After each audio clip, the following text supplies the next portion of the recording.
يا أعز وأغلى مالية، أنا قلبي مش ملك إيديا، ده بسببك بيعذب فيا.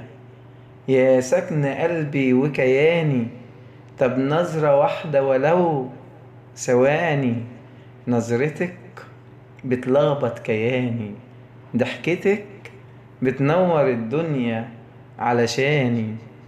الضحكة الصافية البريئة بتمنى اشوفها ولو دقيقة.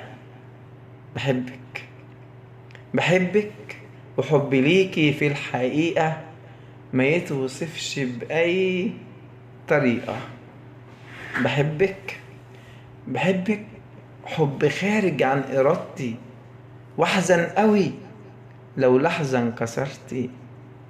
بحبك، بحبك حب خارج عن إرادة، ومهما بتجرحي فيا وبزيادة، أول ما أشوفك كالعادة ببقى طاير من السعادة. وانت ليا، وانت ليا أو لغيري مش مهم ايه مصيري، المهم، المهم قلبي وضميري.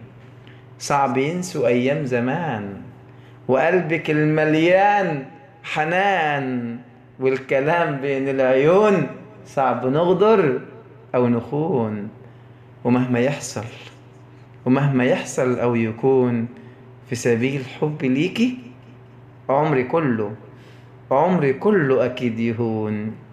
خالص تحياتي لكل حبايبي في كل مكان في العالم.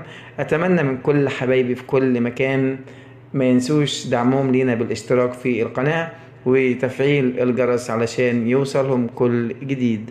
خالص تحياتي لحضراتكم جميعا. وتعالوا نكمل قصيدة كمان، قصيدة بعنوان أرق من النسيم. طبعا في ناس كتير جدا زهقت من القصيدة دي من كتر ما انا بقولها، بس بإذن الله انا متابع الفترة اللي فاتت اني معايا متابعين جدد، فبإذن الله هنقول القصيدة واتمنى انها تنول اعجاب حضراتكم.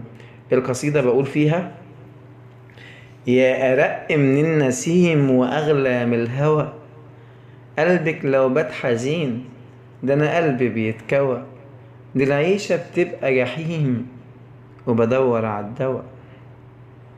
يا أرق من النسيم وأغلى من الهوى، قلبك لو بات حزين ده أنا قلبي بيتكوى،